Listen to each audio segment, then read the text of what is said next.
We have a little parable on our karma brochures and website that talks about an old man who watched a young man pushing the little starfish back into the sea, and he said, the beach is strewn with them. How do you think you're going to help them? There's too many, you can't help them all.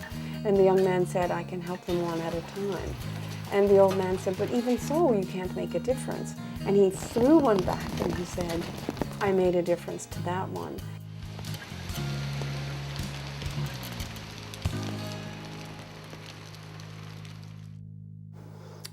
My name is Marilyn Pincock, and I'm 53 and recently retired. I was a freelance business writer for more than 10 years, and I stumbled across cats maybe 8 years ago. Rescued my first cat, just a little runaway stray on Agrigula Street. And since then, I've entered that whole sphere of cats being more aware of who they are, what they are. And after Christmas this year, I decided that I would get involved in a more official way with cat rescue. Before, I always liked weather storms, loved to be snuggled up on a cold, crisp winter night, and loved being at home, sitting around the fire. Since getting involved with karma, I don't like those nights at all, because I think about cats that I know are out there.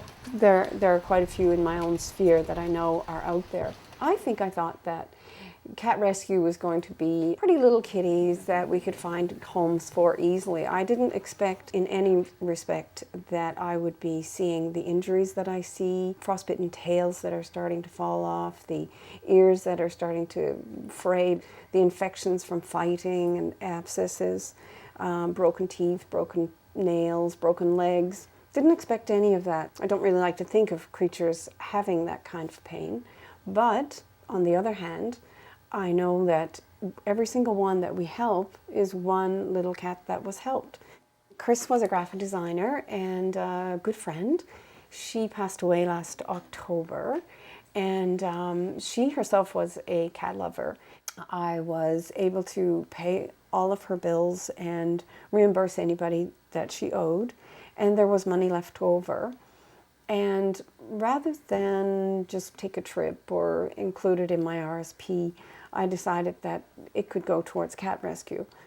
She'd be absolutely thrilled to know that that's where her remaining money went. Yep. And this one had an infection, so he had a convenia injection, which was $30, plus Advantage Multi, that's for parasites. And then there's another. I was running into the Bears Road Superstore, and I saw the cat rescue poster, and it caught my eye because it was a large poster, and Pamela was sitting there, and she's certainly not what I would typically consider a cat lady. I think she will move heaven and earth to help make sure that a cat gets what it needs. Hi, I'm Pamela Sears. By day, I work as an industrial hygienist for an environmental consulting company. And in my off hours, I rescue cats. And I'm presently the director of the Karma, which stands for Cat Rescue Maritime's Halifax chapter. I've rescued about 305 years, maybe a little more actually. Yes, her tail is a bit of a fan. She uses it to great effect. Okay. Jet Li has FIV, which is feline immunodeficiency virus. It's like HIV, which is the precedent to AIDS. So he has, in effect, the feline AIDS. And this is interferon, something that looks just like water.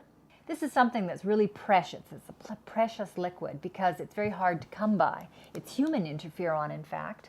And it's something that is thought to have some kind of palliative effect for the feline immunodeficiency virus, or FIV.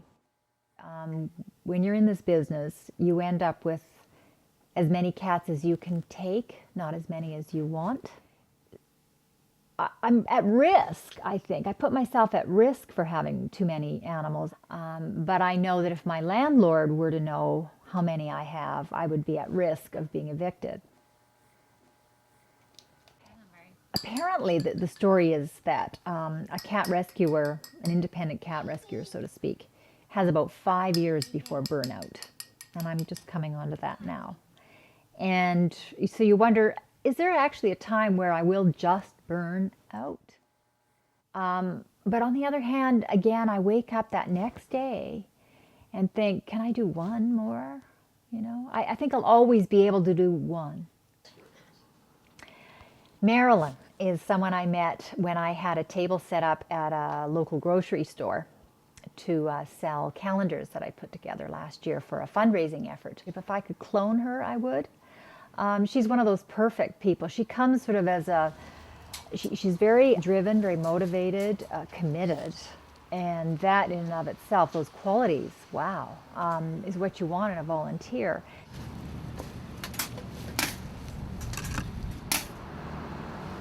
So what we will normally do is it will sit here for a while, open, trapped, engaged, ready for a cat with some food, preferably smelly food inside.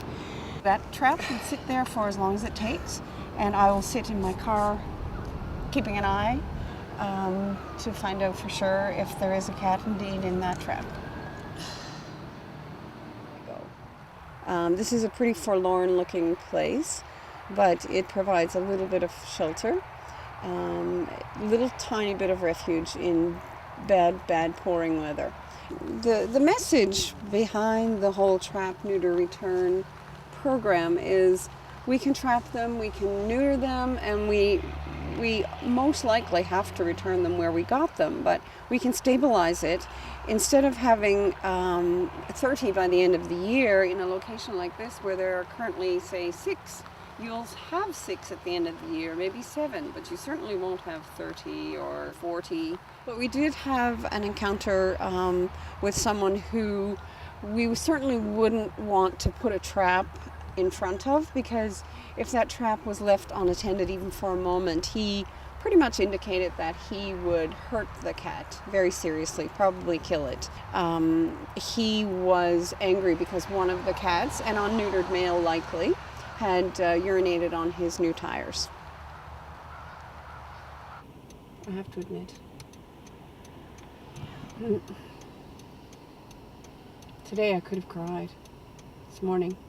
I can imagine. Like, this must have just shaken up your whole lifestyle almost. It has. I was what I would call a middle-aged person with lots of leisure and lots of recreation.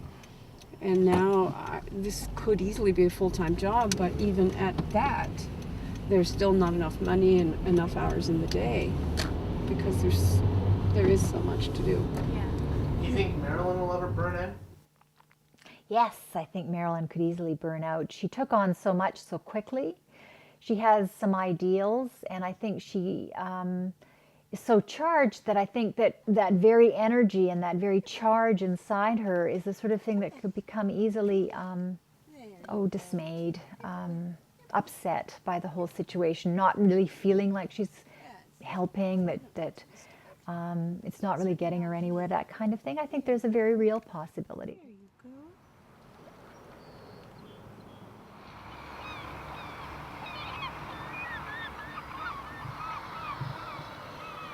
When I look around and come in to my office here where it's kind of a shelter space now, I look at them and I think I'm making a difference for that one. So it has changed in my perspective of what it's all about for these creatures.